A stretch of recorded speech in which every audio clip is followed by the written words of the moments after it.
Good morning, good afternoon, whenever you happen to be listening to this. Good whatever. Happy Monday. I have, this is a very, very, very special Monday for me. This is the Monday that marks the anniversary of my last first drink 24 years ago. And let me explain what I'm talking about here because you're like, okay, is Kelly hitting the sauce again? What's going on? Um, no, it's 24 years ago. On this day, I was boarding a plane to head to from Los Angeles to go to a Nickelodeon show in Rochester, New York. I had a connector flight. I was going to be flying across the country, and it was pretty much a whole day of flying when you fly from the West Coast to the East Coast.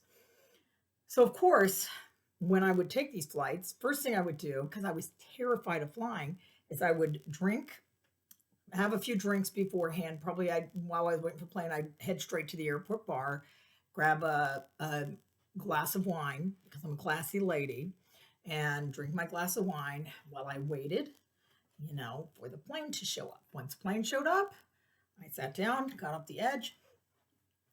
Many times I would try to, if I felt a little confident after having that drink in the airport, I would head to the stand where the people checking in, and I would pop up a Nickelodeon T-shirt, and then I would say, "I think available in first class," and be like, "No, I'm sorry, first class is booked." And then I'd pull up my Nickelodeon T-shirt. I was like, "Are you sure you have nothing in first class?"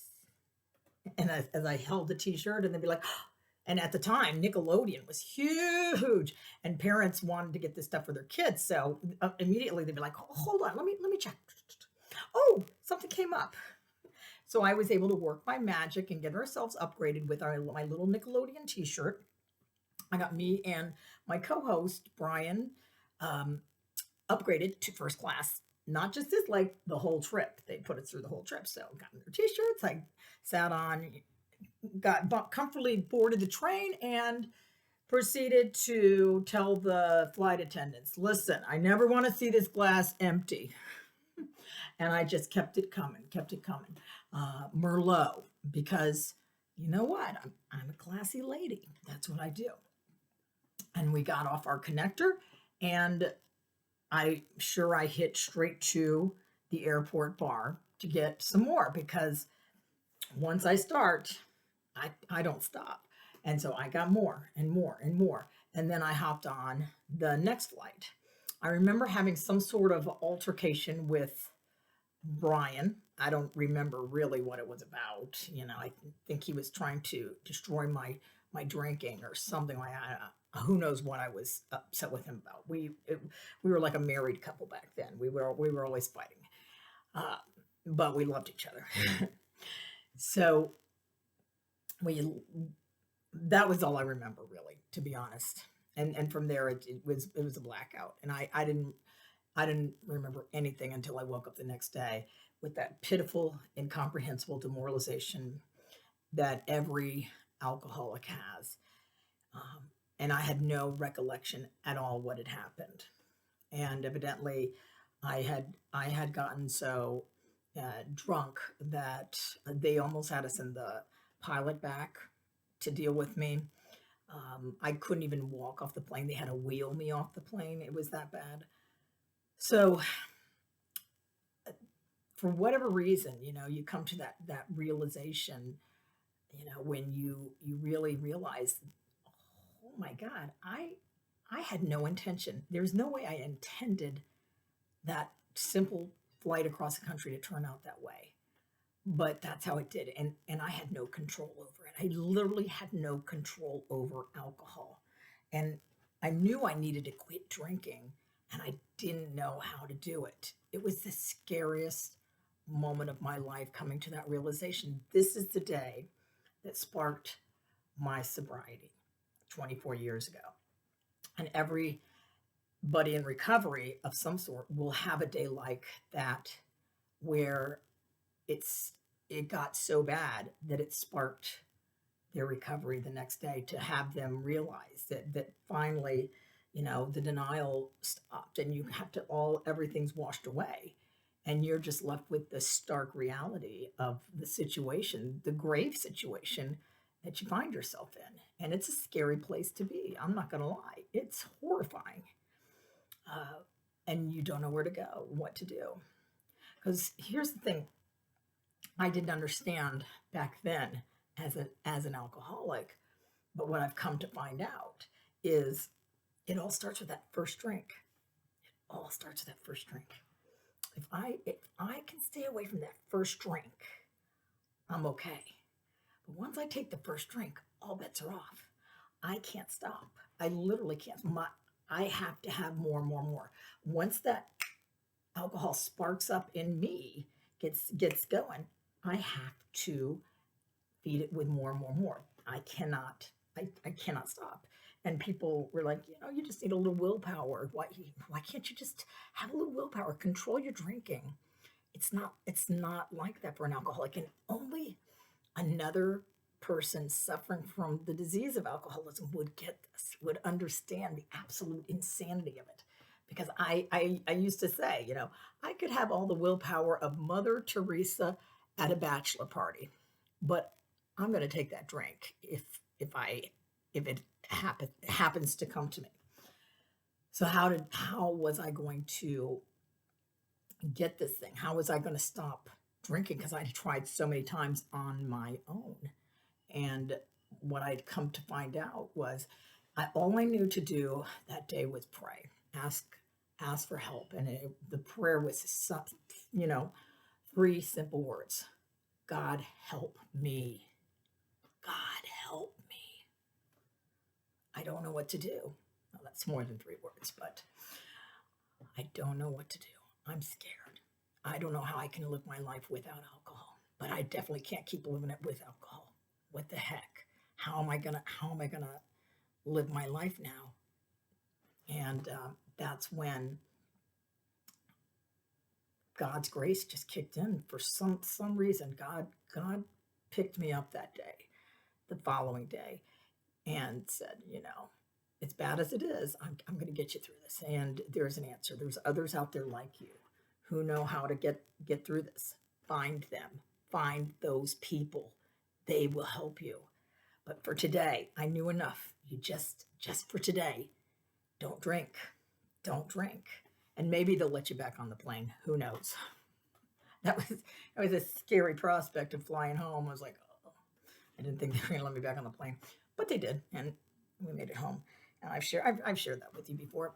And then I got home and I found my tribe, and I found people like me who could help me navigate my way out.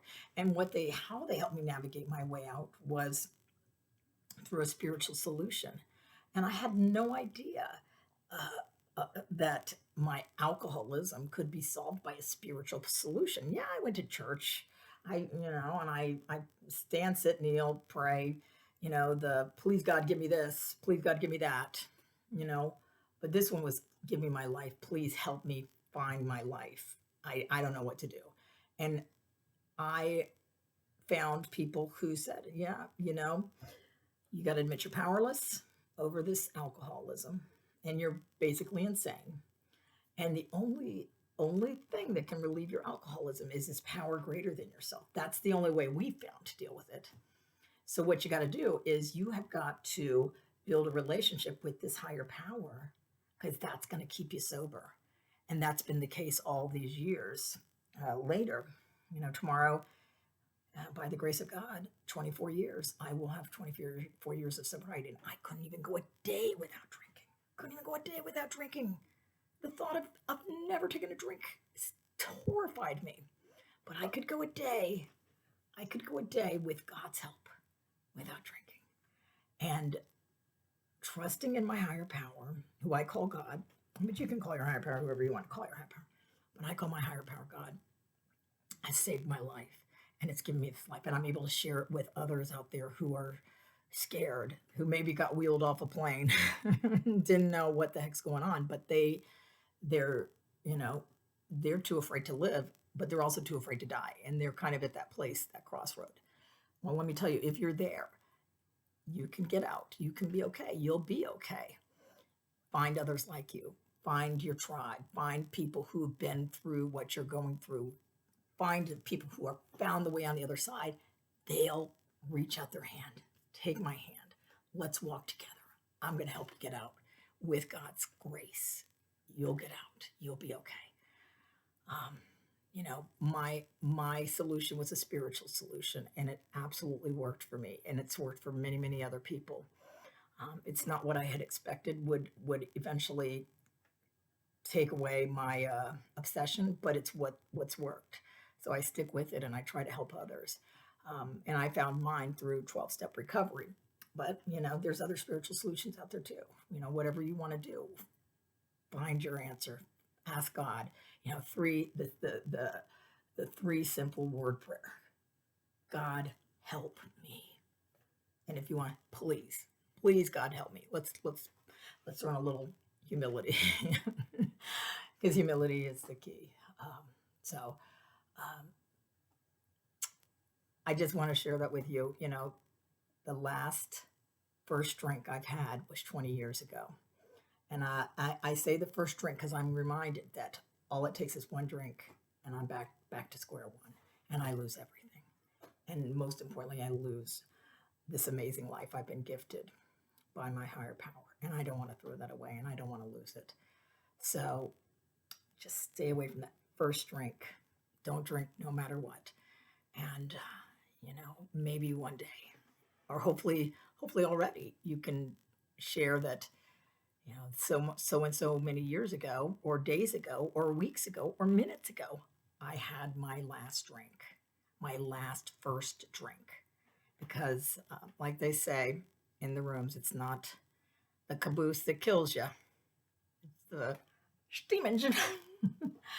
It's going to knock you over every time. So, happy Monday, and I look forward to hearing you. I'm going to be on vacation the next couple of weeks, so I will be off enjoying my sober life with my beautiful fruits of my sobriety, my family. Um, and so I will see you when I get back. I'm sure I'll have plenty more fun stories to share with you about that. All right. Have a great week. If you like these, keep watching. Let's subscribe. Keep in touch, and we'll do this every Monday, except the next 2 Mondays because I'm going to be on vacation. Okay. Talk to you later. Bye.